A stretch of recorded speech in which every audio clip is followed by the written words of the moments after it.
Welcome everyone once again. You are in a workshop. This is adversarial emulation using Splunk Attack Range locally.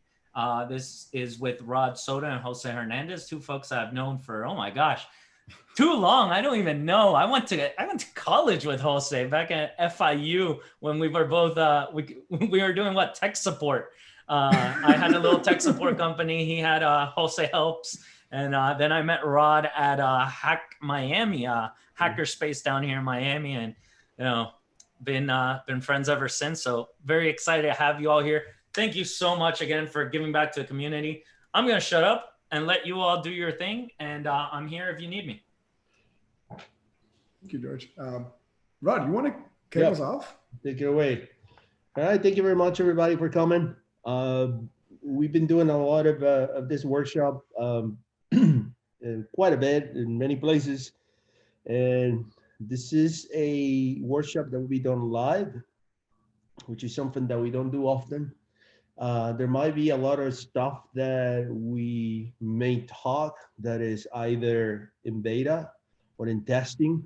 If you have any doubts, please ask us. The reason why we're doing a workshop with Attack Range Local, as you saw the title, is because you wanted it. Initially, and I will get a little bit into this as we go, the Attack Range was not meant to really be local. It was basically like a proof of concept. But we discovered throughout our workshops and through specific use cases, and today we're going to give you a real one at the end. Jose is ready to go. He can't wait to show you how this tool can be used for real life, for things that are happening right now. I'll talk a little bit of how we got to that point and how you should look at these things when you test them and when you use it. So, who am I? My name is Rod Soto, and I am a principal threat researcher at Splunk. I work with Jose at Prolexic. Prolexic was acquired by Akamai, and then I worked at Caspida, which was the first UBA startup in one of the first UBA startups in Silicon Valley, and then I got acquired by Splunk. Then I left Splunk, was some time at Jask, and now I'm back at Splunk again. I'm very happy to be here. I've been working with Jose almost close to 2 years, and there's a lot of good work coming out. The team is growing. We're trying to put up a lot of good research and things that are useful for you. You can research, in our opinion, needs to be replicated. It needs to be shared and replicated, and that's why we're making efforts to put these tools out. Not only the tools, but what the tools produce. And then I'm gonna let Jose introduce himself. Yeah, so currently on the same team as Rod at Splunk. This is actually my second go around in Splunk. I call it my second tour of duty. And the main reason, again, I joined back on is I really wanted to do two major things. One, focus on research and specifically developing detections and threat research, right? So a bit of a lack of that in our industry. Before that, I co-founded a company called Zenage, which is now Oracle's replication firewall. And before that, again, shared also another team with Rod at Prolexic, where we spend a lot of time fighting DDoSes from all kinds of interesting actors. Yeah, and super stoked to show you again the attack range and how we tend to use it. All right, so let's get started. So, what is the Splunk Attack Range? The Splunk Attack Range is first and foremost a detection development platform. And when you have a detection development platform, what we are seeking to accomplish is basically tackle three main challenges. First, ability to build quickly a small lab or infrastructure as close as possible as to a production environment. Second, we want to do an attack simulation. And we have, right now, we have two different engines that we're using. One of them is Atomic Red Team, and the other one is Caldera. However, today, we're going to give you an example how you can use the attack range for detections on the go. Meaning, we're going to give you an example of how can you create detections for something that may not be in the actual engine, that you can actually execute it yourself against it and see how the data comes out. And finally, this framework integrates with something, with a framework. This framework integrates with a workflow that we have based on the principles of continuous integration and continuous delivery. And we can talk a little bit more about it. We're not really gonna get deep into how we do this at work. We're gonna focus on how we use the Splunk Attack Range, but the bottom line is we use this to write the detections then go into a framework that basically emulate the principles of continuous delivery integration, and eventually our detections gets published. So that's basically the reason why we created this attack range. Go ahead, next. So how do you get started? Today, we're going to be talking about the attack range local. So based on some of our experience from previous workshops, what you can see here is how you get started on Ubuntu and how you get started on Mac OS. We do not support Windows. You can, however, and this we heard through some people that had done our workshops, you can create an Ubuntu machine and then sort of do a little bit of a hypervisor inception. We don't support that though. So the best way would be to do it on a bare metal machine, and then from there you clone it and you run it. Because this is local, we're going to be using Vagrant, and we'll get more into that in a minute. You do have to clone this repo. And once you clone the repo, let's go ahead and move on. Actually, if you don't mind, Rod. Yeah, go ahead. If you want to follow along in the workshop, because it takes about 15 minutes for the range to get up and running, I highly recommend you to just follow the getting started, start right now. So by the time that, again, I start doing the hands-on, you're not waiting for the build time to finish. Just FYI. Sorry, Rod. And here. It takes some time, correct. Yeah, it takes about 15 minutes for a full build to finish. So let's go ahead and talk a little bit about the architecture. This is our local version, and our local version is built on Vagrant. When you clone the repo, there is something you need to do. First of all, it's based on Python 3. For those who, I get this question a lot. What version of Python is Python 3? On Python 3, you have to create a environment for Python 3. You have to activate the environment in Python 3. And then once you activate the environment in Python 3, you're going to pip -r space requirements.txt. This is a file that is inside the folder that you clone, and that will install all the libraries and tools that you need. In case you try to build it, if you try to build it without doing this, you will get a lot of errors. So this is a warning for you. So what do we have in the local attack range architecture? Well, you can have a Windows domain controller, a Windows server, a Windows workstation. You can have a Kali machine. You always get a Splunk server, and you can also add a Phantom server. All of this is configured using the file attack_range_local.conf. Next up, please. So like I told you before, we had to install the OS dependencies. We had to fix the conf file, which is what everything that you need to tell it to build is, and then we're going to build it. Like I said before, it's sort of you're not seeing it there, but you had to have Python 3. You had to build the environment on Python 3. Then you do the pit-r requirements to install it.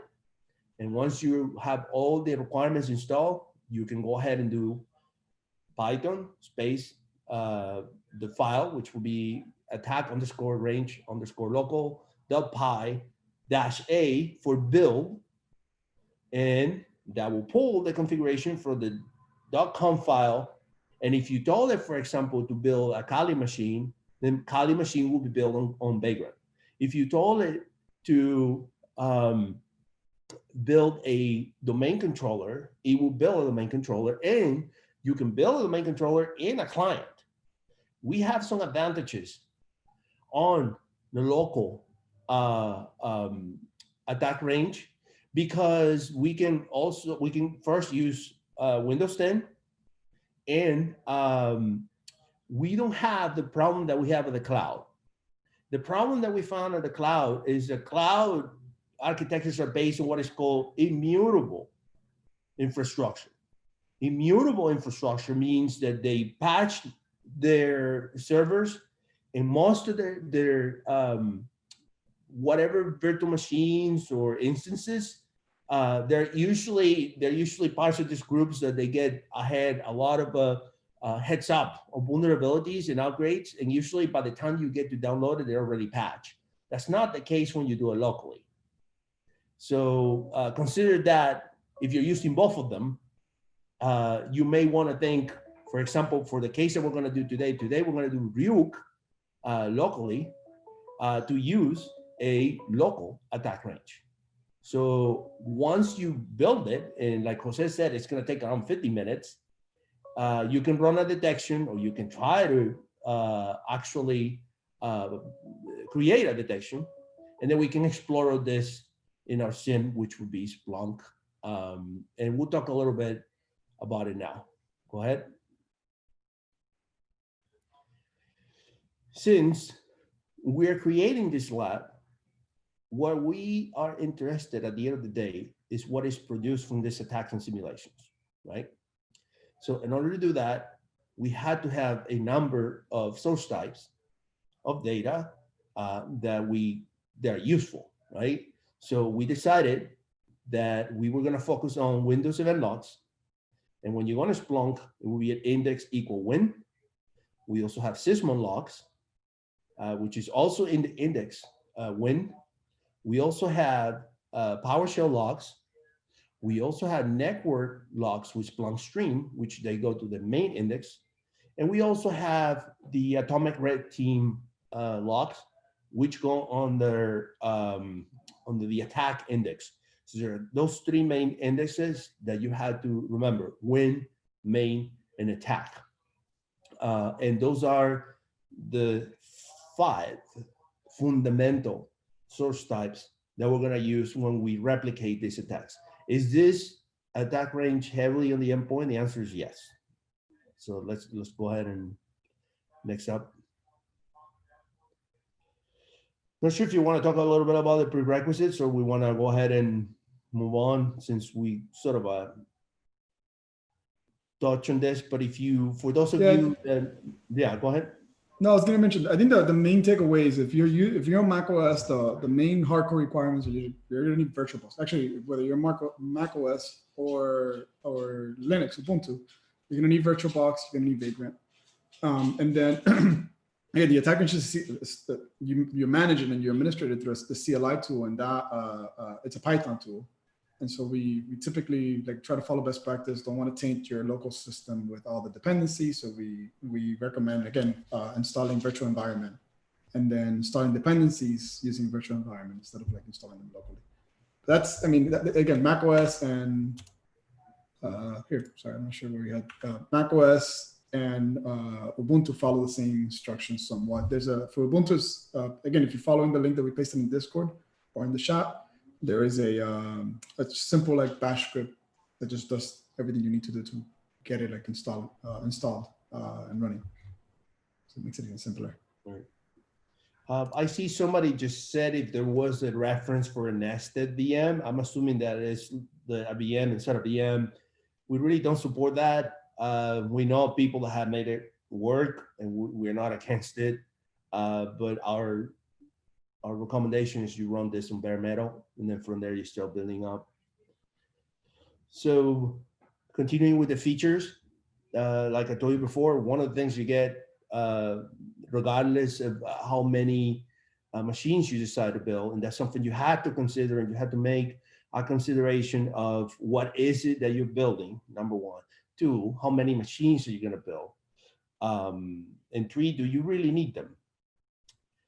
I'm going to say this again. It's not the concept of something that's ephemeral. It's not easy to translate from the cloud to local. When we created the attack range, one of the features that we wanted is to be ephemeral. Ephemeral means I use it and I get rid of it.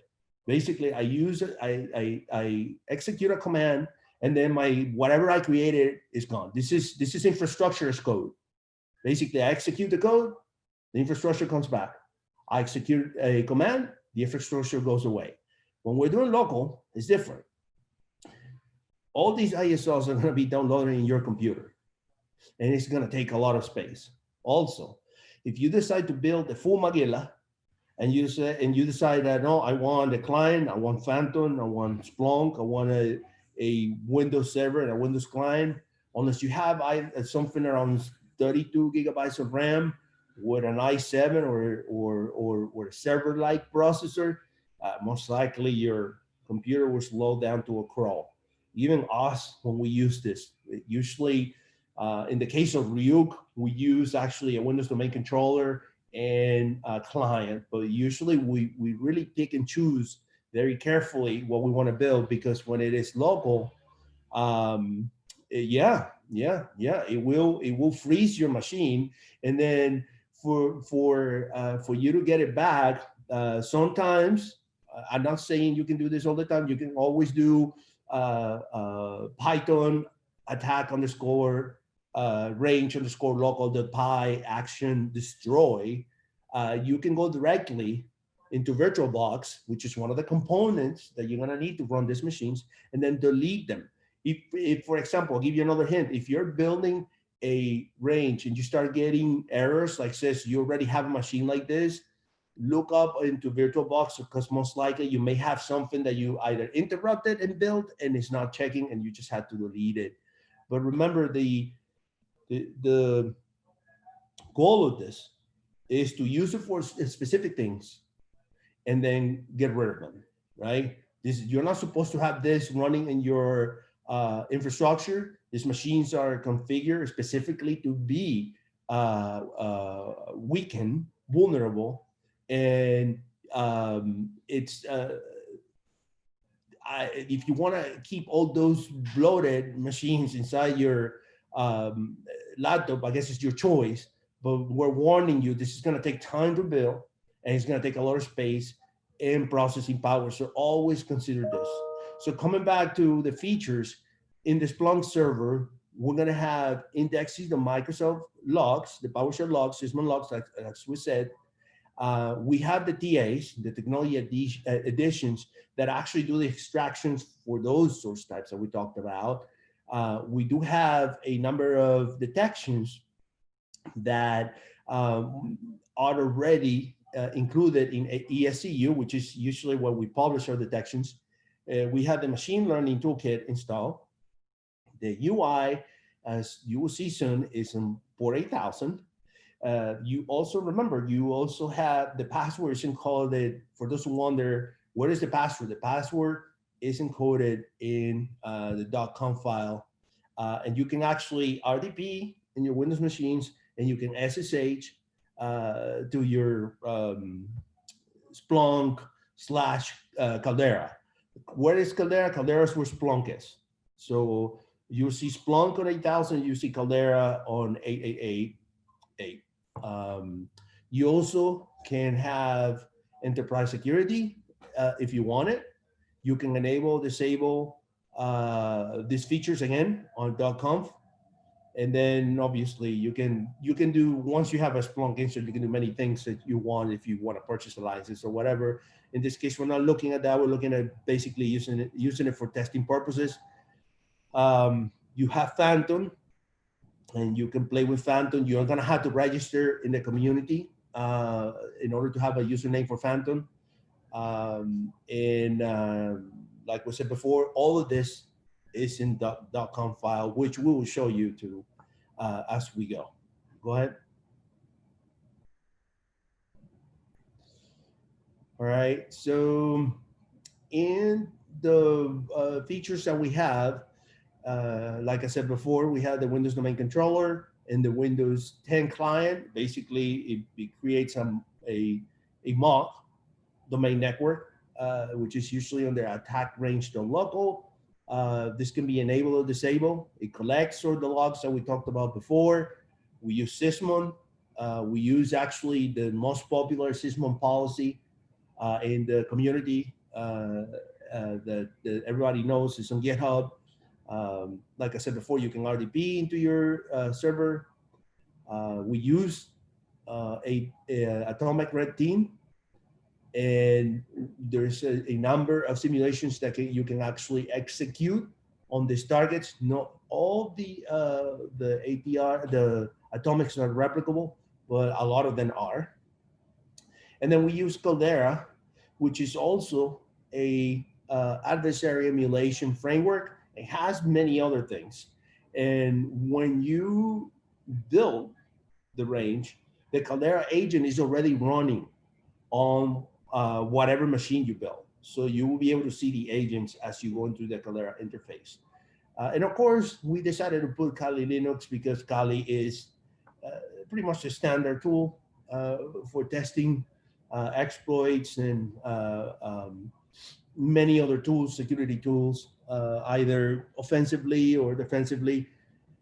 And you can definitely set it up and use it. So that's an add-on that we put in there.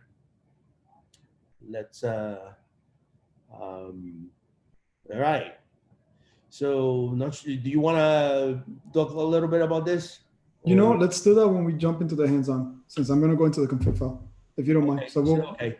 So this is just before we move on, this is something that I want you to be clear that if your machine is not popping up or not building up, is because you did not change this.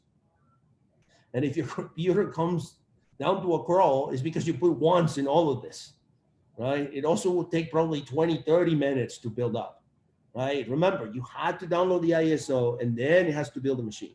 And there's a bunch of other stuff that Ansible does. So remember this, all right? Next up. All right, so before we jump into the actual hands-on stuff, we wanted to talk to you a little bit of adversarial simulation. When we started talking, right, we were looking at the attack range as a detection development, but because we're using several attack simulation frameworks, this can be used for adversarial simulation. So what we're trying to do with adversarial simulation is we measure, we get information, and we get logs from those frameworks, specifically Atomic Red Team and Caldera, which basically have a number of attacks that can replicate it. Not all of them can be replicated, but a lot of them can. And all these attacks come from a matrix, a nomenclature of exploitation and post-exploitation actions, or TTPs, that we all know as MITRE ATT&CK. Now, for those who are looking at this as a adversarial simulation engine, there's one fundamental thing that you had to know. If you're going to use this for adversarial simulation at your inside your perimeter or in the cloud, whatever you decide to use this, these actions need to be tested against a sample host. And this sample host is a golden image. A golden image is something that is representative of your infosec policy. So basically, it would be, for those who don't know what a golden image is, in every company, you are issued, for example, if you work in marketing, you get a laptop with a specific graphic software, Microsoft Office. They get an endpoint client, then maybe they get Carbon Black or whatever they're gonna get. Whatever you're gonna test has to represent by segment and by images that you have in your company.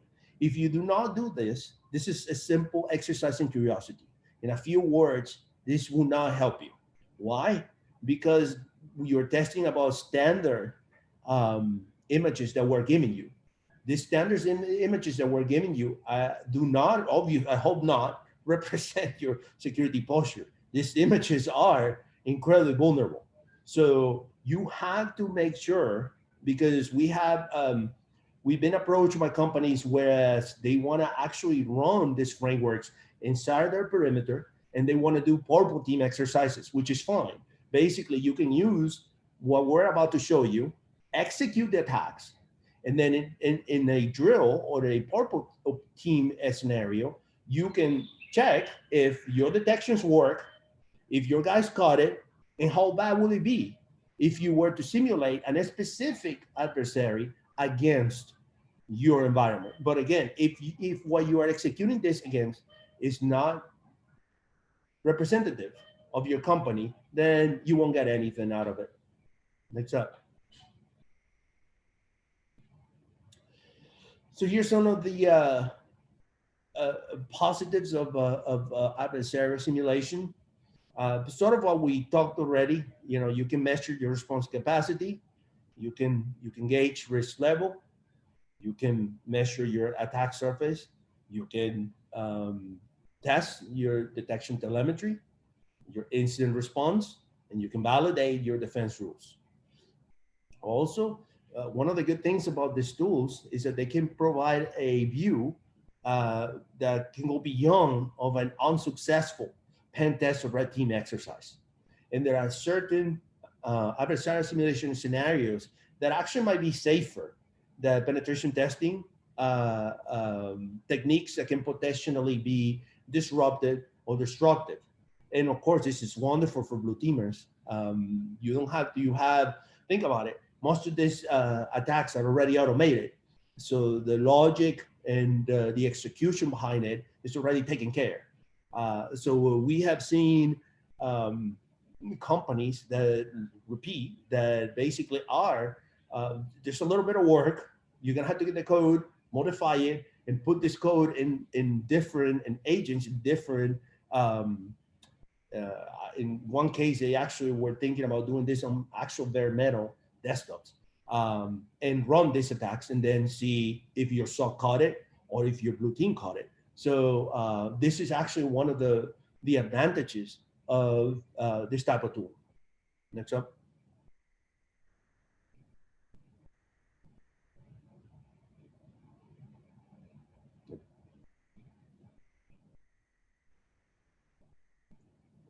All right, so here's some caveats about adversarial simulation. It obviously does not prevent 0 days. It only reflects an ability to react. These are techniques and tactics and procedures that have been recorded already. We can be naive and think that you know, if I replicated APT-X, then I'm protected against APT-X. You're protected about what's been recorded, engage about them. That does not mean they're gonna do it again. And if they do and you pass, obviously, good luck to you. This does not replace pen testing or bug bounty or red team. It's simply another tool that will help you. But if you don't have budget, right, and you need, like I said before, if you have a tool that can give you quickly a number of attacks and techniques and tell you, oh, wait a minute, we were not able to detect this, then this is pretty good. And of course, again, I repeat, this does not have much of a value if you do not create an accurate organization's golden image. You need a golden image, otherwise this is just an exercise in curiosity. And of course, many people question adversarial simulation because they claim, well, you had to disable EDR and AV. That's absolutely true. You are disabling these protections because in many red team scenarios, you're assuming post-compromise. So since you're assuming post-compromise, you might as well disable the protections to see what happens after. But some people think that actually introduces or questions the accuracy of these exercises. And these tools, like I said before, partially depict sophisticated adversary actions. So take it for what they're worth. All right, next up.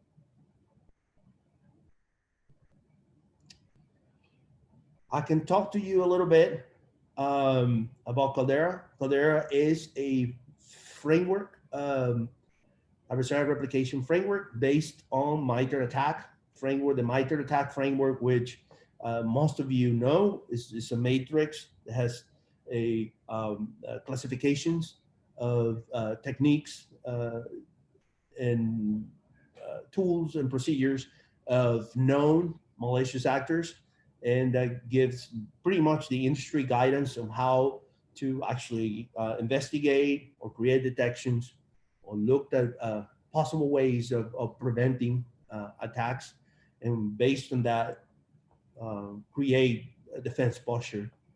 Next up.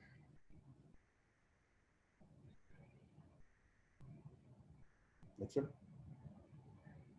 Yep.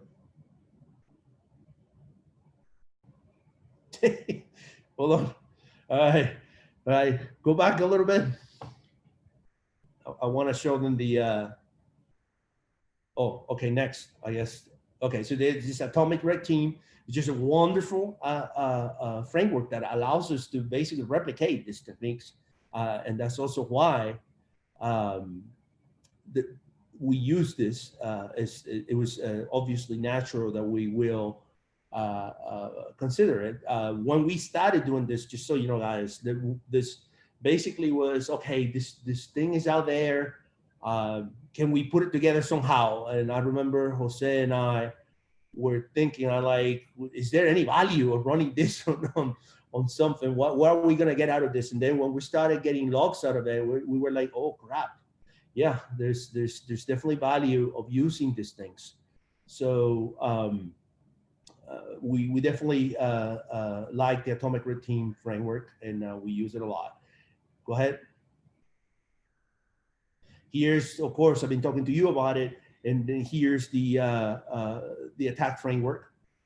It's quite extensive. There's a lot of techniques in it. Obviously, we can't cover all of it, and it's something that you should know. If you are obviously attending this is something that you really truly need to become familiar with. Just like you know what a CVE is, you should know what a MITRE ATT&CK ID is at this point, because you're going to need it. Next up. So here's the running. Like I said before, here's how you build it. Here's how you perform an attack simulation. I hope most of you at this point have downloaded or started building it, so you're ready to go when Jose decides to show you Ryuk, and that's what we're going to show you today. We're going to show you a live Ryuk simulation, and we'll give you some context before we get there. But this is basically the actions that you need to know in order to use this product. So you can build it, you can perform an attack simulation, you can destroy it, you can stop it, and you can resume an attack. In terms of the local attack range, what's going to happen is basically it's going to go into VirtualBox and it's going to basically turn off the machine. And then when you resume, it's going to turn it back on. That's pretty much it. And if you destroy it, it will delete them. So remember that if you decide to delete, or sorry, destroy, this is sort of a word that we took from the cloud, and now we put it in we put it in the local. If you decide to destroy, it's going to rebuild it again. So whatever time it took you to build it, consider that's going to happen again. All right. Next up. All right. And with that, I'll let Jose take it from here. Let's go. Hey, all right. Let's start getting your hands dirty with this. Give me 1 second. Let me just make sure I can.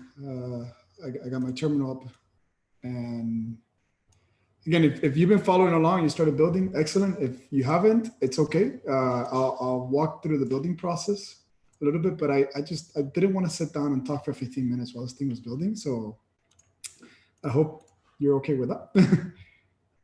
Just catch up afterwards once your instance is built. Can you confirm, Rod, that you can see my terminal? I do. Oh, sweet. Sorry. Yeah, I figure you probably can't see me. All right. No, I didn't. All right. So first and foremost, larger fonts. I can do that. I can do that. How about that? Is that better, Nicholas? You can go a little bigger. A little bigger. Or more. I have a ton of like my resolution is like uber high. So that better? No, not much of a change. Just a little bit more. Okay, Nick is telling me it's a little better. Let me make sure we get. That's really too small. Yeah, here. Sorry about that. Just making sure you can see things comfortably. Okay, so all right. Here, let me give you my screen. I will first. So here's what we're gonna do. I have two terminals, two windows open. I already have an attack range built to get started, and we can start attacking and playing with it and seeing the data in it. And I paused it. It's a fresh build. There's nothing in it. It literally just got stood up. But before I start playing with that instance, I want to walk you. Oh, come on, Olaf. Making ace jokes about seeing things, huh? Before I get started and jump into things, I really wanted to show you the installation process. It's pretty straightforward. Again, even if you're not following even if you started following or you haven't followed the wiki that we posted earlier, let me walk you through just the 2 steps that you really need to get this up and running. So first step is clone the project, and I'm under this folder here, right? So I'm just going to get clone. Get clone workspace. Let me get clone the GitHub URL, right? So get a GitHub if you're using SSH for the cloning, Splunk/Attack Range local. And I know in this workshop, we haven't really digged into the differences between regular attack range versus the local versus the cloud one. I didn't want to complicate things. We didn't want to complicate things. There's a lot of complexities in between them, but before I clone down, one of the here's a question that I usually get, Jose. Should I clone, if I want the local, should I clone the main repo or not? No, local. If you want the local, just clone the local. If you want attack range in AWS, you clone attack range. And if you want the serverless stuff, you clone attack range cloud. They're all completely, I mean, they behave as separate projects. They don't depend on each other. That's a good question, actually. So we cloned it down. And then the next step here is basically installing requirements, right? So right now, actually, this is right now. If I run the attack range Python script, right, if I run the help, it doesn't work. It's telling me, hey, you're missing modules and stuff. I basically need to install the requirements. So you can do that with again the copy and paste command we left on that wiki page. But it's basically 3 commands. One is to install pip virtual env. The one instantiates a virtual environment using Python 3 under a folder called venv. Another one activates the virtual environment, and then the final one installs the requirements for the project. So it's kind of doing these 4 things in one shot. So I'm just going to run it. And again, I want to install it here so everybody gets an understanding of like, hey, how do I deploy this? If I was doing it on my own and I just really didn't, like I got stuck with the instructions or something, this is it right here. By the way, I don't know if it was kind of obvious, but I'm running this on a OS X box right now. So Mac OS, I apologize. An old geezer, I still call it OS X. A Mac OS machine. your dependencies are going to be slightly different for Linux. And I already installed in this machine. So brew, if I run like brew, actually I don't want to run it because it's gonna try to update itself. But like if I run brew install vagrant or what's the other one? And VirtualBox, it's already been installed. But with that said, that actually like brew is gonna take a minute there to update. So I'm gonna cancel it out. But with that said, that's all you need, right? So like right now, if I run attack range local, boom, the terminal or the CLI is working, right? I'm not going to run, the next natural step here is run attack range action build. And you would actually build an instance. Actually, I'm going to run it so you can see what happens. It's going to error out on me because I already have a build. And so it's having a name, it will have a name collision. It's going to try to like bring up instances that already exist in VirtualBox. But just see it. But that's, I mean, that technically that's all you need to do for this to get this lab up and running. Clone, install dependencies, and then now you can build. Actually, I'll let it fail out. While that's running, I want to talk for like 2 minutes about the different command line arguments and break them down. So the attack range has really one required argument, which is action, A. And there's various actions you can pass. Build, kind of self-explanatory, builds the environment, destroy, literally destroys everything, doesn't leave anything behind, destroys the virtual machines. Simulate, I'll show you simulate in a few minutes. And basically, this is what invokes atomic red team and launches a simulation for an atomic. And we'll dig into this once we get to a section. Stop, it stops basically the range, and stopping basically, it puts everything on a suspend mode for the virtual machine. So that's literally what I've done with the range that I have here on this terminal, that I just stopped it for now. Resume, it's completely opposite of stop. It resumes whatever range you have stopped, and dump. And dump is a fairly new feature I'm super happy about. Olaf kind of dropped the reason why we have an actual dump, but the whole idea behind it is, imagine you're attacking the range, you've run any X amount of simulations, now you want to dump all the event logs that are on the range to either replay or test your things later on, test your detections later on, or capture it at least. That's what the dump command is there for. You literally dumps all the data sets that are in Splunk that's been collected for that attack in a JSON format, nicely like organized JSON format you can then store for later use. Those are the main arguments. Again, simulation has some other sub-arguments like the target, the simulation technique. If you're simulating a specific atomic from atomic red team, you can pass that on as well. And then optionally, config file, like by default, it takes the config file that's on the actual repository. I'll show you that in a second. And then LM, which is list machines, shows you what machines have already been built and the status of them. So like I promised, this is going to fail, right? It's telling me, hey, there's a server already with this name. And actually, if we do an LM, list machines, it's going to show me the fact that there's already 2 instances running. Right? So there's 2 of them already. I'm not sure where it says not created, but that's, oh, because we don't have we don't have the main controller. So before we start digging in and playing with the range, I want to, bear with me here. I want to walk through the config file. And for that, again, I'm going to just hop over this terminal. Actually, you know what? I'm going to exit out of this one since I just wanted to show you installation there. But all right, this is the repos like structure. Important files here. The CLI, right? Which we just ran. The configuration file, and actually let's dig into the configuration file really quickly.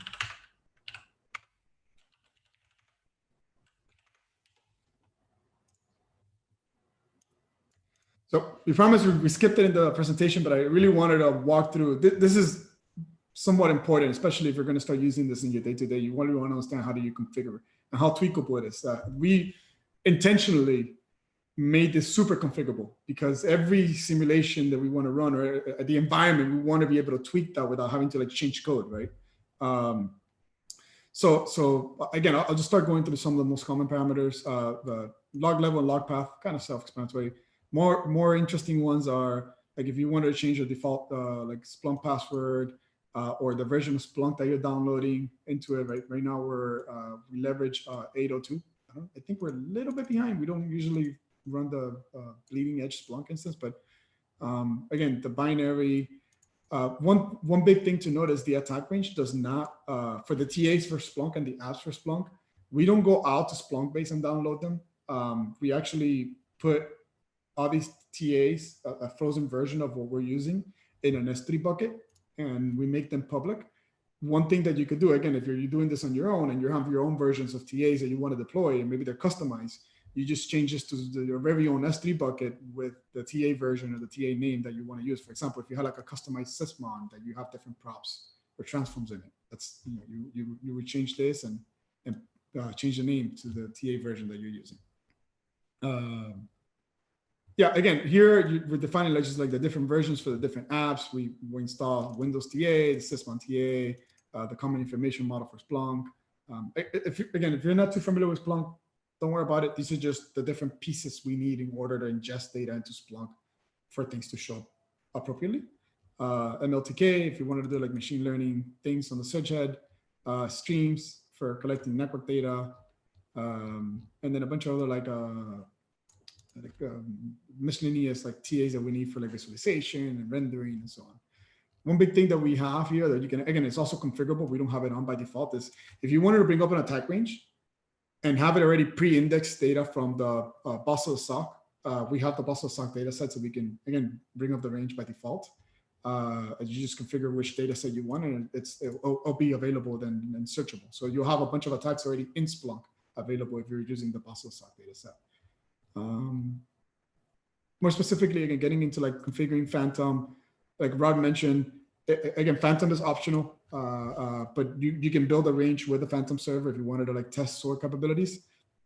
But you do need a username and password for the Phantom community, because under the hood, this downloads like the RPM for Phantom and installs it. And so yeah, you do need that in order for it to work. Otherwise, it skips this installation step. On the Windows side, you can configure the username, the default password. You can configure the universal forwarder that you want to put in there for Splunk, and also the sysmon. Look, note that we're actually, again, we're hosting sysmon. We're not downloading it directly from system internal tools. We're doing this for two reasons. We've already had the situation where sysmon has updated. Like I think when sysmon 11 came out, it broke. Like certain flags weren't working as expected, and so second reason is sysmon doesn't offer like their previous versions available. Like they're not. I mean, some people store them in the internet, but they themselves don't like allow you to go back to older releases. So yeah, we basically keep like a frozen version of sysmon. I think we're in 11 something, and then we quarterly like test the latest version and then update the range with the latest version. But just note that we're not, most of the times we're not running the latest and greatest sysmons for like bugs, essentially, stability purposes. By default, we deploy a sysmon configuration. This actually is very similar. Like and I'll show you where actually in a second when we jump out of this config file, I'll show you where you can find this. But our default like sysmon config is very similar to actually I think it's like slight modifications of like Olaf's config. But we also ship out of the box with a few other sysmon configs, and Modi's, forward and Roth config, as well as like Taylor sourcing securities config. We also have a config here, sysmon config verbals. That config basically turns everything on. If you ever put verbals on, prepare for like the Splunk server to be burning down very fast. Like don't have the range running more than 24 hours, because you're like the Splunk server will basically die eventually. Like it's just too much data. Again, if you want to test enterprise security and some of the stuff in enterprise security, you can flip this on.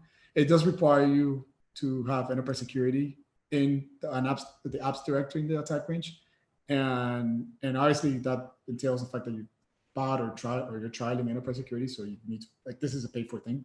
Everything else is free, by the way. This is the only thing that, like, if you want to turn this feature on, probably have to like play Splunk something. MLTK, again, optional, just flip it to 1.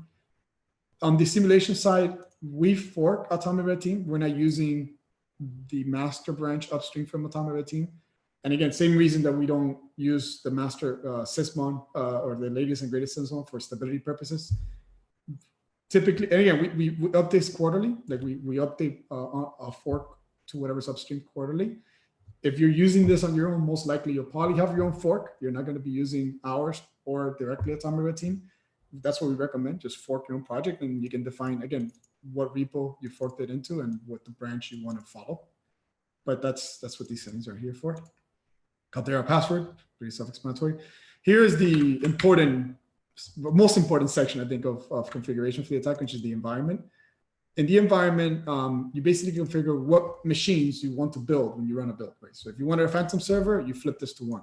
If you wanted a domain controller, you flip this to 1, right? A Windows server, so on and so forth. If you want to call Linux box, notice that in this configuration, I only have the Windows client. That's the only thing I built for this workshop, but you can build whatever you want, essentially. Just flip it to 1 and do a build. Big asterisk, and I think somebody else mentioned this on the chat for Zoom. If you turn on a Kali Linux box, a Windows domain controller, a Windows server, a Windows client, and a Phantom server, make sure that whatever machine you're running can virtualize all these machines, right? Like each of these Windows instances take at least 2 CPUs and about 4 gigs of RAM. So you expect, like, at least try to have at least 32 gigs of RAM if you're doing everything, right? And at least 24 cores. Right now, again, like I'm doing this on a MacBook Pro, an old MacBook Pro, 16 gigs of RAM with 4 cores should be enough to run like Splunk and like a client or a domain controller. The local range, again, this is the bad part about the local range. It doesn't really lend you to build very complex large environments. That's why we have the AWS attack range. If you're looking to build very complex, and simulate very complex, like lateral movement scenarios and that kind of stuff, this is not the tool you want to be using. You want to be using the AWS attack range. And then down here, you can define things like, if you wanted to change the network. I don't foresee anybody really touching this. We just expose it if you're testing like changing network for whatever reason. The OS image, like what OS image version we're pulling down. Yeah, it's pretty much it. Like for Windows, the OS client is Windows 10. For the domain controller is 2016 server. And then whether you want the client to join the domain controller domain when it comes up. Those are the parameters. Right now, the only thing I've configured for our test, again, is just a setup of Windows client. By default, the attack range builds the domain controller. So that's the only thing we've changed essentially here. I did promise I was going to show you where to get the different, or where do you see the different sysmon templates in. It actually gets me to another very, very, very important part of the attack range. Under the hood, the attack range is invoking Ansible to build or orchestrate the actual configuration of all these systems. So if you go under Ansible, Ansible has a set of playbooks available up here, and then a folder for roles. So we're going to jump into the roles. Every playbook kind of correlates to a machine that you're building. So either a Splunk server or a domain controller or a domain controller client. I'm not going to get into Ansible specific things. I think it's beyond the workshop, but I did want to show you again, if you were changing sysmon, where does a sysmon configs lie? So if you go to the sysmon role, and if you go under templates, you'll see the different, again, sysmon configs in here. So by default, I mentioned we're using this attack range sysmon, and notice that the extension is not XML, it's like JA2 because it's a Jinja template. And we just add this little fancy thing up here. So when you load it in Windows, you'll see like, hey, this is managed by this, like the attack range, right? Otherwise, if you rebuild it, it will keep getting like rewritten. So yeah, sysmon config. Cool. And then the other ones are here. Sweet. Okay, so back to the range. So we have a range, like I mentioned earlier. I have a range already built, but it's paused. So if I'm just gonna do a LM so you can see the actual machines on here. And right, there's 2 machines. For instance, there's a Windows 10 client and a Windows server. And I'm gonna go ahead and just do an action resume. So these 2 machines come up. And I'm going to cross my fingers since we're doing it live that they come up healthy. As Rob mentioned, like I think we haven't done this live in quite a while. So there's always that excitement of like, oh my God, is it really going to work? And now we're going to have to wait 15 minutes. By the way, one thing to know, attack ranges, something that like, I think it always gets people, attack ranges are built to be throwaway. So our current workflow is we build, we test whatever we're going to test, we dump the data, and then we destroy it. And usually that's within a span of like no more than a day, maybe 48 hours. Highly, highly advised against running an attack range for more than like a week. You start running into all kinds of interesting things, like, for example, maybe your Splunk license starts like giving out, right, because you've indexed too much data. We ship with a free license out of the box. Just with Windows, we also are shipping with evaluation Windows licenses, right? So if you have the attack range running more than 30 days, your Windows evaluation license is going to expire. It's going to complain about that. So again, it's meant to be throwaway. Don't keep it around more than like a few days if you have to, right? This is something like even our own team has learned the hard way.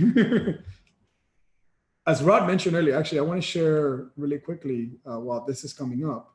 I want to share VirtualBox. If you're, again, because the local attack range is using Vagrant and VirtualBox on the hood, you'll see the machines actually here in VirtualBox. So you see like the Splunk server right now is running, and then the Windows 10 instance is still off, but it'll come up immediately when this process finishes. And you can destroy the machines. You can either run attack range destroy from the CLI, or you literally destroy them here manually yourself if you wanted to. It's the same effect. So back to the terminal. This is going to take like a minute, I think, to come up. Oh yeah, I gotta warn everybody. It's a huge storm outside here. So if I lose internet connectivity for like 2 seconds, you know what happened. I see you freezing, I guess. So yeah, but I think this is the beauty of bringing up to VMs. My CPU is like going through the roof right now. I'm gonna it's gonna give it 2 minutes until this thing comes up, and then hopefully we'll be fine after that.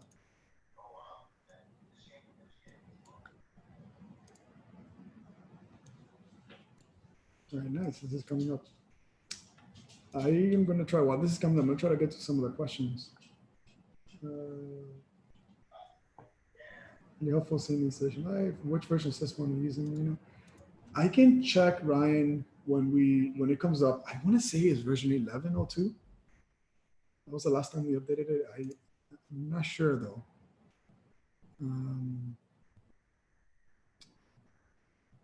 Nick, my Mac is here. Let me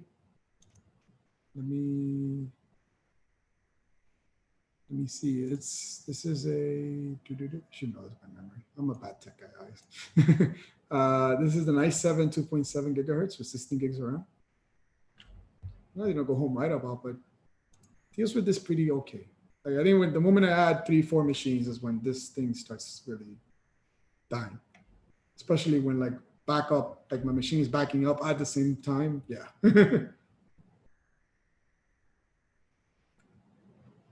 Actually, yes, Olaf, it is. I should be following this. It's the same. It's pulling from the same S3 bucket. So then it's 1202 then.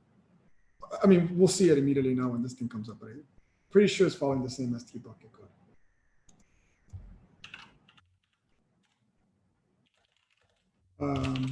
Sweet. Okay, so looks like this thing if you can show them how they pop up, they actually pop up.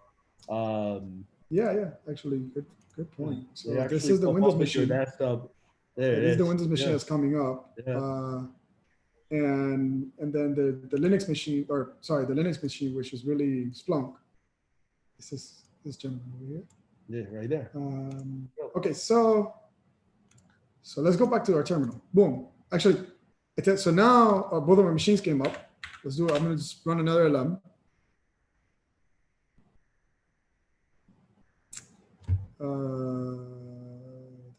So now they're running. Perfect. All right. So first, I wanted to again just really quickly poke at Splunk so you get a good idea of what are we collecting here. Again, the whole idea behind this is you bring out a replicable environment up that you can attack, so then you can see the data that attack generated to build detections. So let's see what data Splunk is collecting from the get-go. And for that, I'm just going to share my browser really quickly. And here, I'm going to navigate to the URL. Actually, port 8000, because obviously that's, and again, the password is on the conf file, right? If you remember, I actually am lazy and I will pull it up from one password.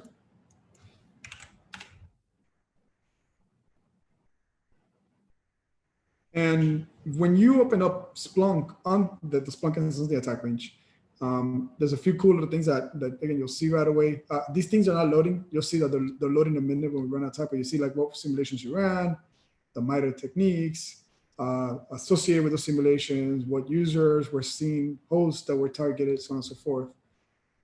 Again, all these apps are already pre-installed for you and pre-configured. I'm just gonna go really quickly here and search and reporting. Again, it's a new instance, so it's asking me if I want to go through the tutorial. I skipped it. And notice there's already a bunch of events like index. And if you go to data summary, you'll see that there are various, oh, there's my cat. You see various source types. Again, we use streams for the network stuff. So like the DNS, HTTP, so on and so forth. And then Sysmon and Windows event logs that we're collecting right here. And we have here like Windows security logs, system logs, application logs, as well as Sysmon and PowerShell events, and a bunch of other like net-related stuff. So again, this is collecting data. I know for a fact now, right? Great, perfect. Let's attack it. Let's get to the fun part, right? So I'm gonna flip back, and again, I want to show you just like a very simple atomic red. Actually, before I get to running a simulation, let me show you a little bit of what happens. First, let me show you the theory before I jump into. So when we run a simulation, what really is happening under the hood is Attack Range is going to install Atomic Red Team. And again, for those of you not familiar with it, it's an adversarial simulation project. So it's going to install Atomic Red Team. And specifically, when you pass it a technique ID, is going to run, I'm gonna pick this for example, T100302. This one corresponds to credential dumping to SAM, right? So actually, I'm going to look up this technique on the MITRE Attack framework, and walking through. This is OS credential dumping using the security account manager technique, right? That's a technique I did. So when I pass this as an argument, what's going to happen in our client, in the attack range, it's going to go ahead and run these 4 attacks essentially. So it's going to run registry dump of SAM and creds, registry parse with pipe ads, ESET. Each of these attacks are pretty well documented by Atomic Red Team, right? But that's, in essence, is going to launch these 4 attacks, right? 4 different ways to do credential dumping using service account manager. I hope that makes sense. But let's do it. Let's launch it here. Attack range, local. So we're going to do action simulate, and we're going to pass it a target, and the target is going to be the Windows, it's going to be the Windows client, and our simulation technique is going to be T003002. That's it. I'm going to go ahead and run that, and then again, you'll see Ansible kick off. You didn't see it because I didn't do a build. It gave me that error, but Ansible kicks off. It runs a few necessary things it needs to install Atomic Red Team agent on it.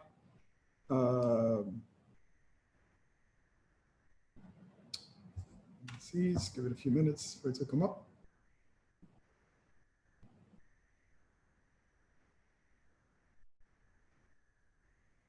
No, Nick, you don't need Kali for it, or especially for the simulations. You can just run simulations right on the command line. It's actually one of the beautiful parts of this. Like, it makes it very easy for you to just run 3, 4, 5, 6, 7 simulation techniques. And actually, one thing I should have mentioned is this argument here, the simulation technique, is comma delimited. So I could have passed T100002, comma 001, comma 004, blah, blah, blah, blah, blah. So you can lace them all together in one shot. Here, let's see. This thing is just right. That's correct, Nick. You would like I would you use Kali if you wanted to do like a C2 or something, right? For example, you would put your command and control on Kali and then infect the machine manually. But again, that's if you're doing more manual stuff. Makes some sense. Yeah, here, this is taking like, it's going to take a few seconds or minutes. I hope it takes about 5 minutes for like a simulation to run. While this is running, so again, what's happening here in the hood is it's going to install Atomic Red Team and it's going to launch those different atomics from Atomic Red Team. And then what I want to show you after this is detection that we shipped, right? And so I get, by the way, that's somewhat the, for lack of a better word, the bread we make at Splunk is we ship detections to the Splunk products. And one of the detections we made, we have actually detections that we made against credential dumping. And one of them was, yeah, I'll show you like how we can catch one of these things, one of the detections we made. That's an example. And then after this, what I would love to do, and what I was hoping to do is maybe slightly different, is I have the latest version of Ryuk. I want to run Ryuk on this machine manually. And then we'll work together on building some detections for Ryuk and exploring what Ryuk is doing to the machine from a data perspective, from the logging endpoint. If you guys don't like that plan, let me know on Discord. We can just, I guess, just jump on StarCraft and do something funner. Just kidding. I love this stuff. This to me is like, yeah, anyway. All right, so here we go. It's still with it's still installing Atomic Red Team. Wow, again, just while this is going, I actually, you know what? I'll wait for it. I'm not gonna jump around. I don't want to confuse you further. I was gonna go and explain a little bit more about, again, like attack range versus attack range level, but it's not worth it. Oh, sweet, yeah, David here. There's to run simulations, you need 3 arguments. You need the action, simulate the target, and you can find the target by running LM, right? And then the simulation technique. And the simulation technique corresponds 1-to-1 to whatever atomic is available in Atomic Red Team.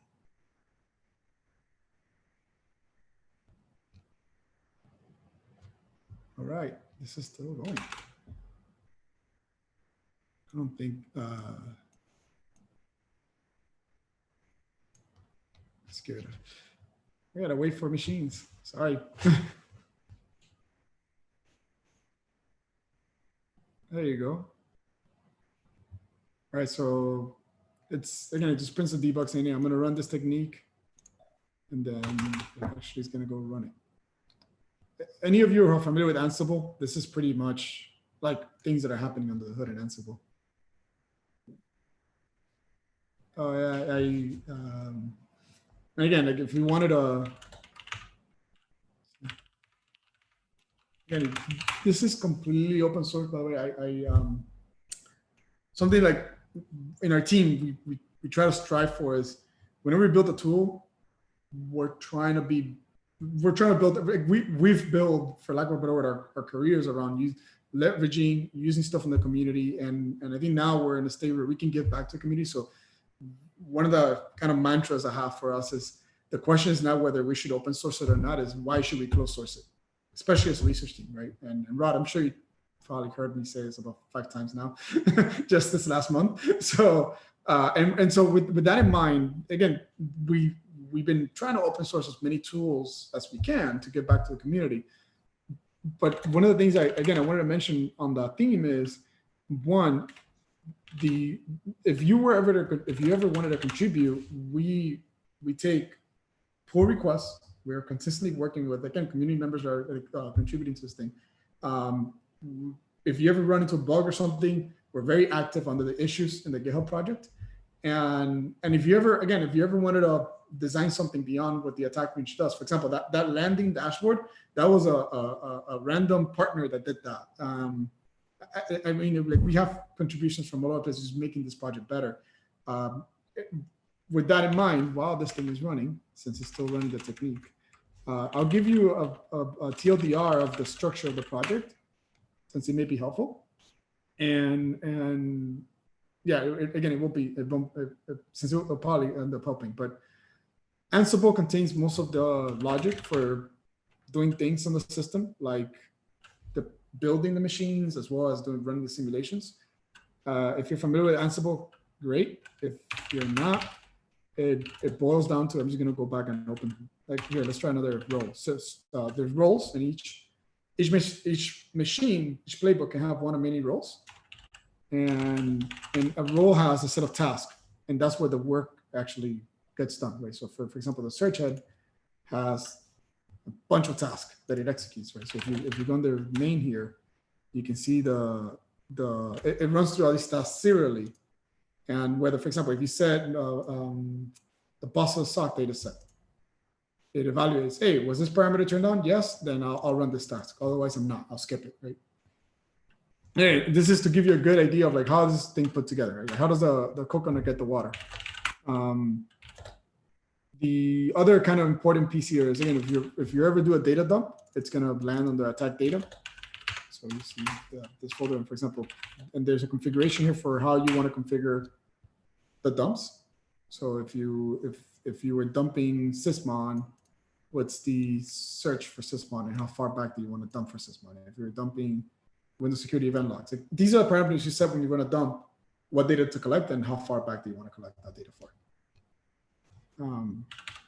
Should be pretty straightforward to go through. If not, we're around questions. What else is here? Like super important.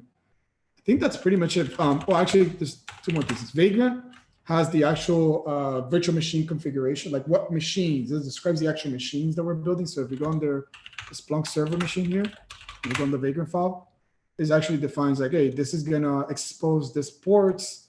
This is going to have this much CPU utilized, this much memory, so on and so forth. So that's where on the Vagrant world we're defining. And then the final and somewhat important piece is the modules. Modules is where the code lives, really. And so the Vagrant controller, config parser. So the more like intricate code for the CLI is where it lives. So if you're curious about contributing, that's somewhat the structure of the project. We feel like, oh, there you go. Finally, we're done. Excellent. That took a minute. All right, so you see it ran the simulation, it cleaned up after the execution, and at the end we got this nice message, successfully executed that technique. So let's flip back into Splunk and find that attack, since we actually attacked this machine. Here, let me share my screen. And I'm back at Splunk here. Notice that we have a bunch more events. When we first looked at it, it was like 43,000. Now we have 40,000 more events. And I'm actually going to use again, I'm going to about this the easy way. I'm just going to use the app we ship with our detections, which is enterprise security content updates. And we jumble things into what we call analytic stories. Don't throw rocks at me for the name. It's a name. Basically, it's the equivalent of use cases for us. But we have a use case specifically. We have a bunch of them, but specifically we're home for credential dumping, which is this technique that we launched.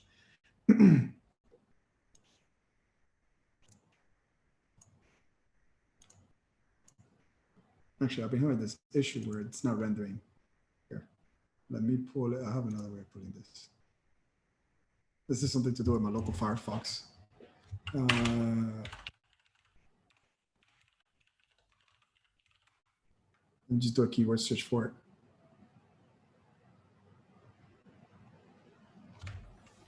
The data is only saved in Splunk. There's no real easy way. I mean, you can technically get a PCAP from the machine. And actually, this is something we've spoken about adding. Now that Windows has like PCAP capabilities out of the box, but there's not an easy like automated way to do that, Nick.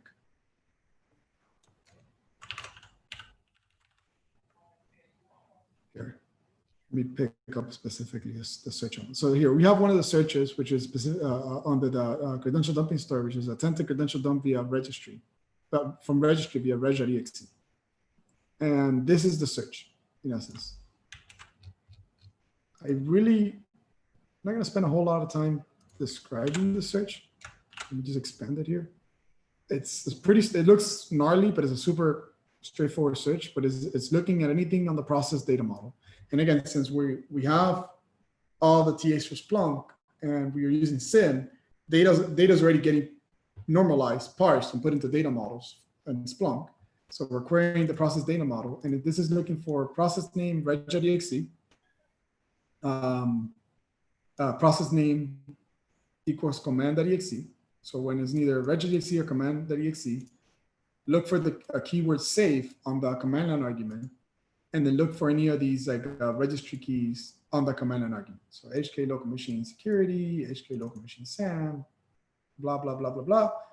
And then it just does some like fancy work to prettify the output. Like it just converts the time format and just makes things a little prettier. So I'm just gonna run this. I'm gonna run this for the last 60 minutes so you can see. And again, what this is looking for is whether you launch reg.exe to dump it. Behold, we have results. We see that there was a command that got ran on the Windows 10 box, right? Reg safe on HKLM SAM, and it was trying to dump it to this directory. So we know this detection works, right? Now, how do we develop these things, right? How do you go about developing your own set of detections? And ideally, actually, before I jump into that, what you would do, imagine again, you're a SOC analyst, you want to detect credential dumping or this specific instance of credential dumping. You got this far, you wrote a detection. The next step is really you put this as a safe search somewhere or as a correlation search that you schedule if you're using ES. And now you can generate an alert every time you see this show up in the events. And you set this to run, every hour, for example, on the hour to send you that alert, right? Somewhere. So that's how you can, it's an idea. I'm not saying this is specific to workflow, but this is how you somewhat operationalize these detections, right? But again, back to the workshop, how would you write your own detections, right? Let's infect this machine with Ryuk, and then let's explore what data Ryuk generates and maybe tease out some detections from that exercise, okay? So first thing first, to infect this thing with Ryuk, I need to grab Ryuk or a version of it. Thankfully, we have access to reversing labs, and so I found a hash. Actually, Rod found this, so thank you, Rod. But this is a working, again, we tested this, a working Ryuk version. And again, we obviously, because we built detections already, we know this works against the Windows 10 client. So the next thing what we're going to do is I'm going to go into the client. I'm going to shut down the attack range. Now I'll explain why I'm doing it. I need to shut down the attack range because I do not want the attack range has two network. Actually, let me just stop it. And then I'll share my screen so I can show you what I'm talking about. So in VirtualBox, the attack range comes up with two network controllers. So if I go into settings here, one network controller is a NAT, and the other one is just a host-only adapter. I do not want Ryuk to talk outbound, so I'm going to get rid of the NAT network controller. And I gotta wait until it finishes shutting down, but that's what we'll do. And then the other thing I want to do is, and I'll do it once the machine comes up again, is Vagrant by default has a shared folder that it puts on the box.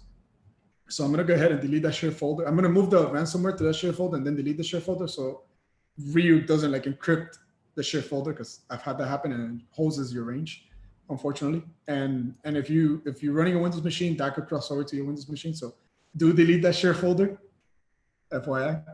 We're dealing with explosives here. You don't want to like blow your finger off. Yeah, here, this is still shutting down. Actually, it just came down. Excellent. So now I can get rid of this adapter. So I'm going to disable the network adapter. And then I'm going to restart the machine. Actually, oops.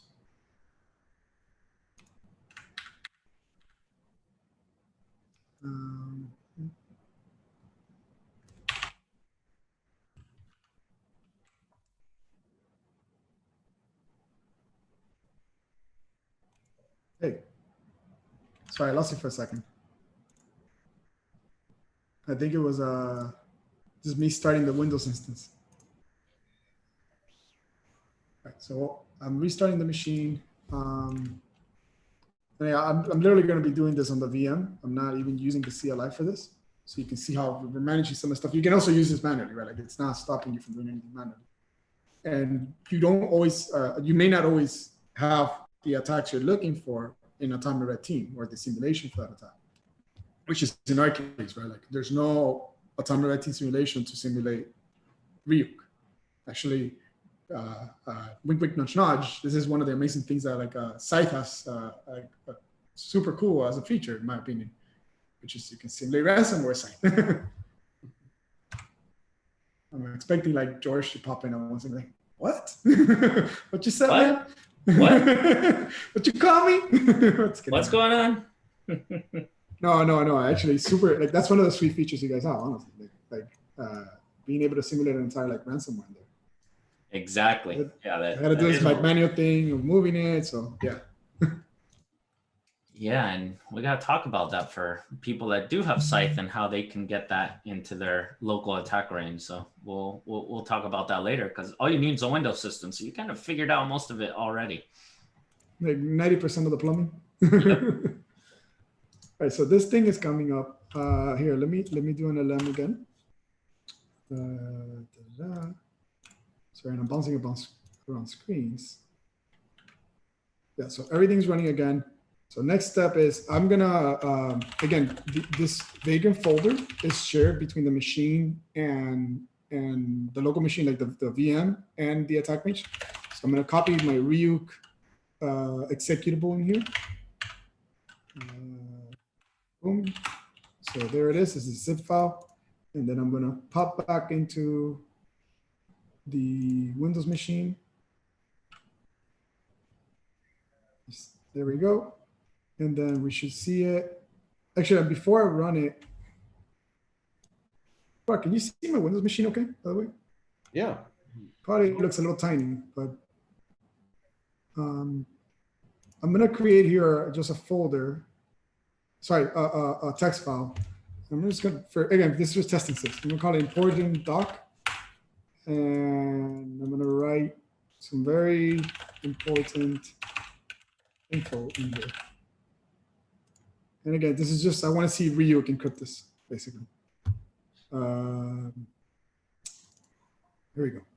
And I'm going to grab under C, Vagrant. Again, this folder is shared. You see the actual same output. I'm going to grab my ransomware, and then I'm going to get rid of this folder. So I don't want this thing to cross over. Okay, bye-bye folder. And then let's extract the ransomware.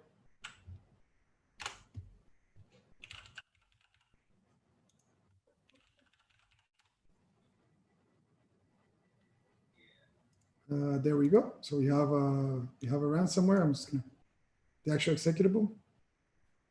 Oh, never mind. Here, let's just rename it here.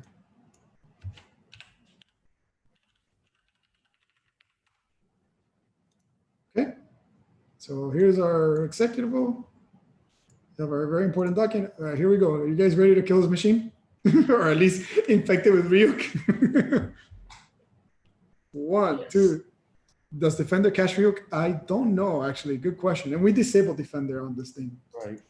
Like as Rob mentioned earlier. Thank you, Olaf. I wasn't sure. You will disable it too.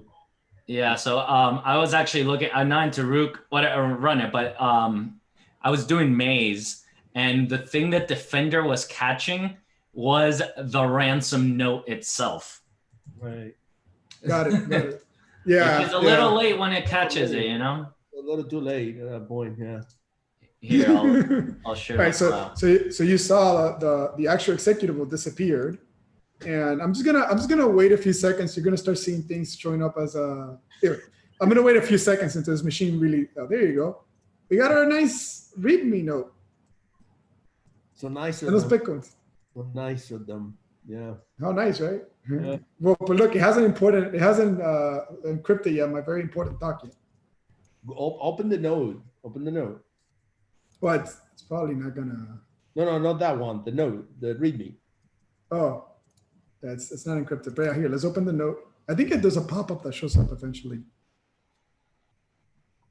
Come on, come on, come on. Live. Yeah, this machine right now is going through like some tough times. Well, some tough times. Yeah, if you look at all the crypto APIs going on right now, it's probably. Oh no, we're going to see that in a minute. Yeah. That's the beauty of having like agents logging everything into Splunk, right? Like we get all this data right now, right? So we'll see. We'll see the pain. We'll see the pain it has on the other side in a second. Hey, I'm gonna jump off because it's at the top of the hour. I don't know if you need to keep it going, but I think it will be okay if you keep it going a little longer. I think if I end, it's only gonna end for me and not for everyone. Okay. Yeah, we got maybe about 15 minutes. I just wanted to show some of the, again, that data and some of the searches. Cool. I'm gonna close it. Hopefully this doesn't kill this. Leave meeting. Yeah. You're good. All right, I'm going to assign you as the host. Sweet. All right. Are we still on? We're still on. Well, I can still see you. Nice. Okay, so I don't know why this ransomware node, I get it's not loading. But again, I think this machine is just not surviving at this point. Let it run for a bit, and let's go to Splunk and yeah, if we can catch some of the oh, there it is.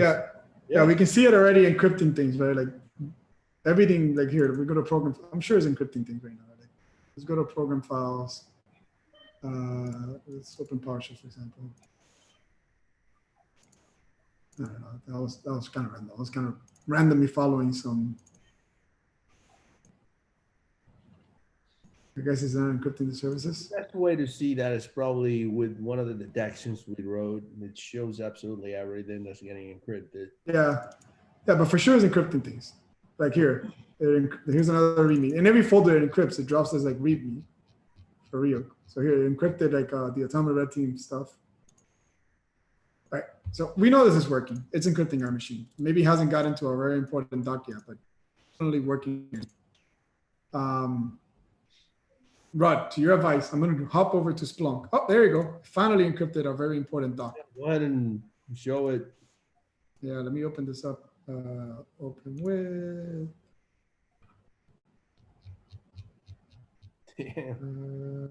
Yeah, this machine is like.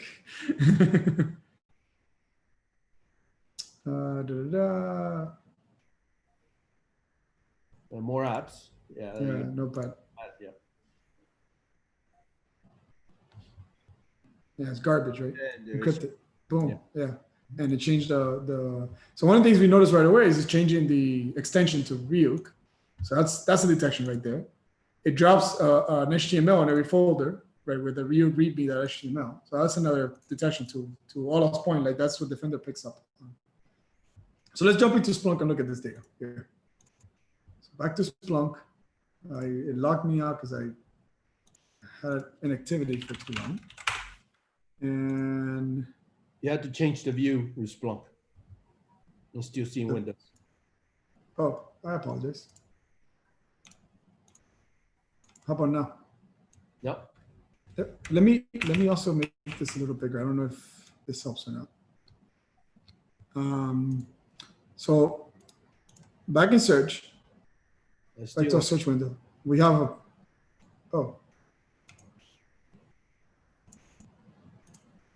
just minimize. I'm sorry. I realized what I'm doing wrong. Here you go. There. Okay. I was showing the wrong window. So now we have even more events indexed by Splunk. So the first thing I want to start again, and most of our Windows events are going to be in index windows. So the first thing I want to start looking at is this the files being created, right? Like we know this thing is just touching a bunch of files, encrypting them, changing their extension to Ryuk. So I'm just going to look at the Windows index here. And again, we have a few sources that are coming in for data, Windows security logs, application logs, operation logs. And specifically, I'm going to look for any field that has file in it. Should be useful. Just change Caldera to Oh, Actually, no, I think it's signature. It's what it is. Signature is the field that gives us the actual names from the event codes. So, and specifically, I want to get here file created, since this is the like, again, this is what this thing is doing. It's creating a ton of files under the hood. And I'm going to look at extract another field called file path. Right. So boom, there you go. This, we can see here from in file path, the top 10 values in Splunk, that they're all like, they have the Ryuk extension, right? Or the Ryuk README in it. These are the top 10 files. So using this file path, and again, this is just me exploring this like from a common perspective. Like I can match with anything that says Ryuk README on it. And here, let's run the last 15 minutes. Yeah, this is the start of like our first detection, in essence, right? Like right here, these are the events in the last 15 minutes. So we have about 71 events of files being modified or files being created with a Ryuk README HTML. By the way, this is one of the detections we shipped in the recently. yeah. But So the actual detection we shipped looks a little bit more like this. Right. And the reason being, again, is where you're leveraging the endpoint data model, since data models, again, provide that normalization and that performance gain for us. And where you're leveraging, in this case, the file system object, and then just matching them whether it says Ryuk on it. Here. And then again, predefine the output. So we see, again, the user who launched it, what machine it was on, and then the different files that had the README. So as the README, we know that another thing we know is that this thing is, let's look at, we do have command line logging in this machine turned on. That's part of the event. So let's look at what command lines the actual Ryuk malware called, or what command line arguments it called. So one way to do this, we can either look for any entry where it says command line on the logs. And you notice I'm going by the index. So let me see if we have any fields with command line. We do. Sweet. Okay, let's see if we find anything interesting there. Excellent. So I'm going to do a command line. I'm going to do it here. Quick stats count by command line. And for the last 15 minutes, and see what comes up.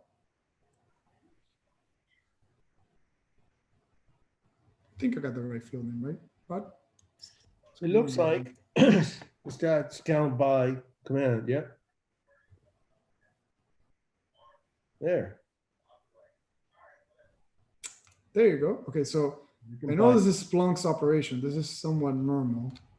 Here, let me just sort the most common one. So there is.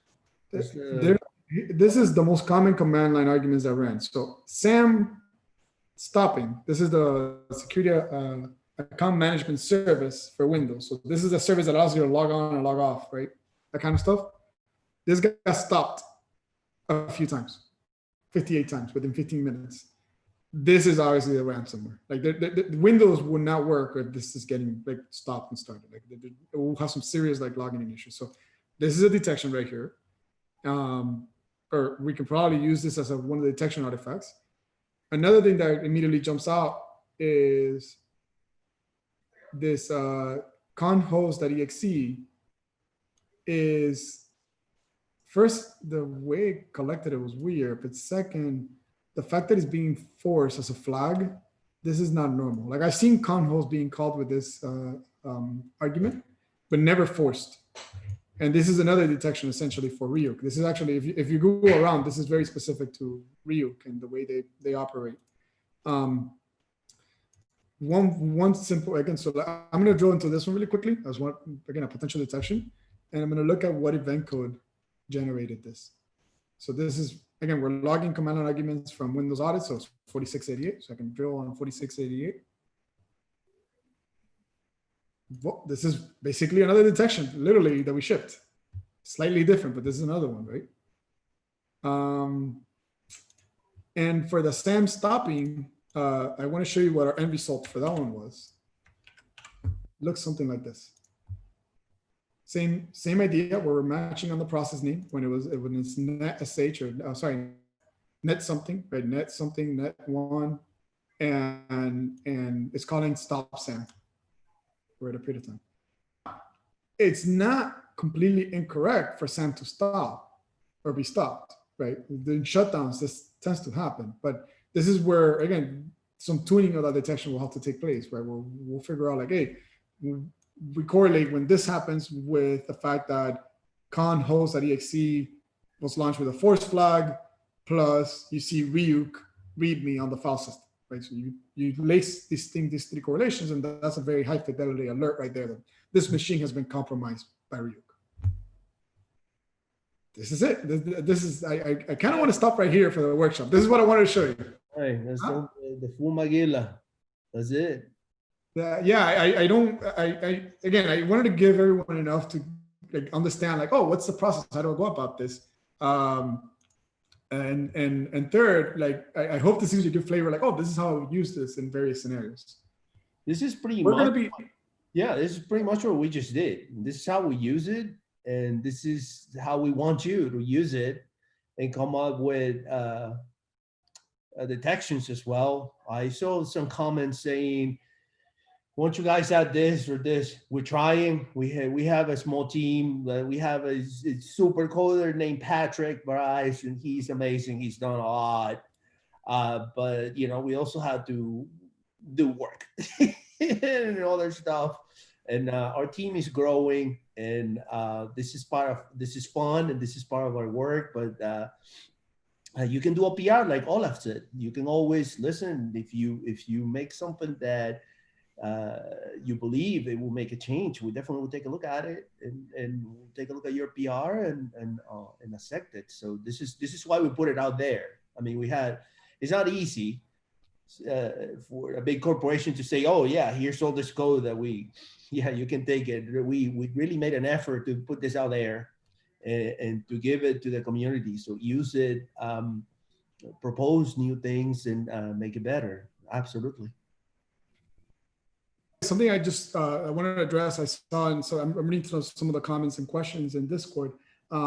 We do support Zeek, but not in the local attack range, actually, and that was a contribution to follow up on what Rod was saying. So in the regular attack range, if you go to the configuration parameters, one of the things you can configure in there here is a Zeek sensor on the box, and it logs all the data from Zeek into the machine. So, by the way, like this is why I love having these projects open source. Like, this is something that the community was like, hey, I use Zeek. This is what I use. I don't use streams. I don't like streams for XYZ reason. And boom, they extended it, right? But like I was mentioning earlier, we're super active on whether it's on issues. If you create an issue for us, and issues doesn't necessarily mean there's a problem. It could be, hey, I want an enhancement, right? I want a feature request for this. Please throw us an issue. We love it. We appreciate it. And then again, pull requests, we're constantly on these, right? Like as Rod mentioned, we have about like 1.5 developers right now for these projects. And so, you know, we're definitely growing. There's a stuff that we use internally anyways. Like, so it's not like we're not going to continue maintaining them. And Splunk has really supported us in building some of this stuff, but we can only like grow so fast and scale so fast, right? So, but we're definitely adding features as fast as we can. And again, we want to share it with you because we think it's useful. We use it. We hope you find it useful. And if you do and you contribute to it, even better, right? We all, at the end of the day, is to better our capabilities to really hopefully start catching up. Hope everybody enjoyed the workshop. Thank you, Olaf. Thank you. Thank you, everybody. You know, yeah, seriously. And thank you for sticking with us for this entire like spiel. I'll catch you all online. See you Thank later. you, Rod. Right. Bye-bye. See you later.